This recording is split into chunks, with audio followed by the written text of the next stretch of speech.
Collectors are a weird breed, man, and I know because I am one. Born and raised. I have collected some of the weirdest shit throughout the years. You wouldn't believe me if I told you. If something exists, there's probably a collector out there that collects for that item. I mean, it could be anything. Chestnuts, walnuts, goosebump books, severed squirrel scrotums. I mean, anything. If it exists, you can bet your ass somebody's got it behind acrylic or in a case, and they look at it before they go to bed and they enjoy it because that's what collectors do.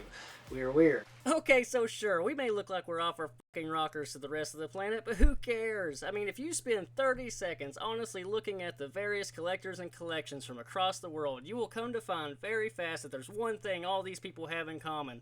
They're fucking happy, man. I mean, look at the smiles these people are packing. It's just something they truly enjoy doing. I mean, look at this lady. I didn't know Miss DeVille was based on a real person, but look at her. She's packing a beautiful smile and living a great life.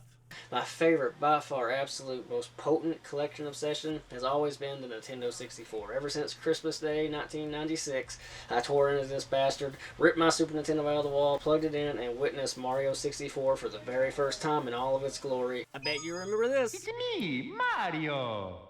Playing Mario 64 for the very first time for me wasn't just a gaming experience, it was the gaming experience. The one to top, the one that all future games would be judged by, and for whatever reason, it ignited a big time collection erection for me and for all future N64 games that would come out in North America. I had to have them.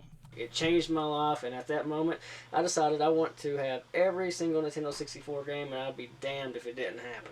So straight out of the gate, I was only interested in games released in North America, and later in life I found out that there would be a total of 296 of these bastards. It had to be a game that I could go down the road and rent at the store or buy at the store and bring home. There's more games released around the world for the Nintendo 64, but for me, the North American titles were what I was after, so that is a grand total of 296. Now, I chased these damn things down for over 20 years on a budget, sometimes no budget at all, and I learned a ton, but I'm not going to go into all of it. I'm only going to mention a few things that I found surprising along the way. Like, did you know there's 11 Mario and Mario on Gang games on the N64?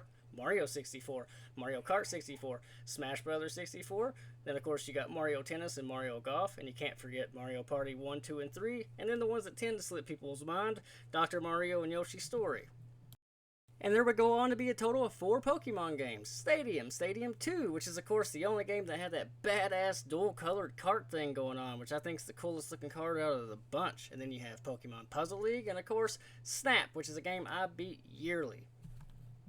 But unfortunately, if you're a loose collector going for the set, you have to tackle the big ball-busting 5. These are a nightmare to anybody on a budget like my broke ass. You have Clay Fighter Sculptor's Cut, the legend, not to be confused with Clay Fighter 63. And a third, of course, that happens way too often. Sculptor's Cut is a Blockbuster exclusive. There was far fewer. It was only available through Blockbuster. There's only 2 known surviving sealed copies and currently sits at $894 loose on price charting. Next is Super Bowling, a terrible game that's only expensive because it is rare at $611 at the moment. Then you have Stunt Racer, another Blockbuster exclusive to my knowledge, a far more fun game, currently setting at around $449 on price charting, much more fun.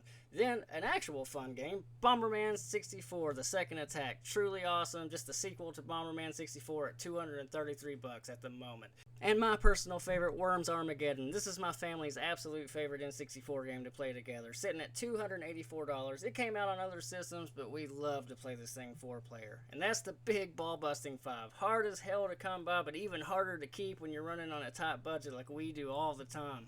Jay, do you realize that we are already behind on the electric bill? Will you just sell some of those damn games already? Shut your tits! These are family. We don't sell family. Worth it. The Nintendo 64 ended up coming out with a fucking ton of sports games. My favorite, by far, would be the NFL Blitz series. I had 2 games growing up. I had this one and this one. I thought these were the only 2, but come to find out, there wasn't 1, there wasn't 2, there wasn't 3, but there was 4 of these bastards. One of them actually turned out to be pretty damn expensive. Now, I thought I had all the damn Blitz games when I found that 3rd one, but then I found out about the 4th one, the Special Edition, which even at the time was over $100, but thankfully I willed and dilled for it, so it worked out great. Now, I straight up never had the money to just go out and buy a game at retail. This all had to happen by trading or yard sales or lucky breaks, and eventually, it finally happened. I made it to the 296, and this whole video is just a long-winded way of saying, hey, come check out this design I've been dreaming of my whole life and see what you think of it. Once my ass finally crossed that threshold of 296 loose games and I had all the fantastic systems, it was time to pull that picture out of my head and make it a damn reality. And here's what I came up with.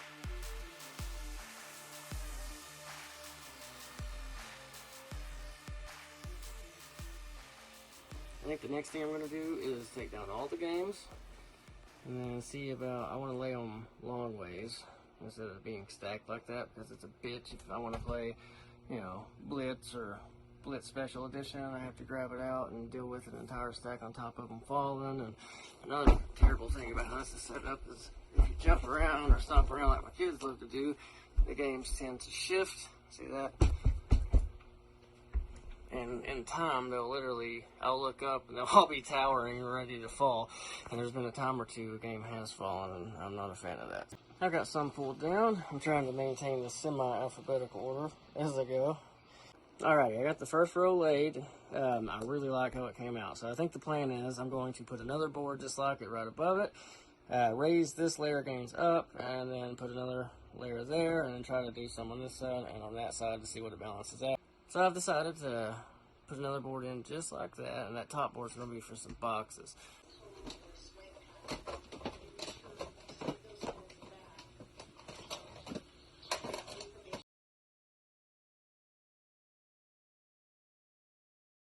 I would have done and ripped it out of the wall, broke the lights, buried them in the backyard, and given up on this by now. I appreciate your help so much. Really.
A full 27 years in the making. I held it tight, would not let it go no matter how hard things got, and I do not regret a thing. Worth it.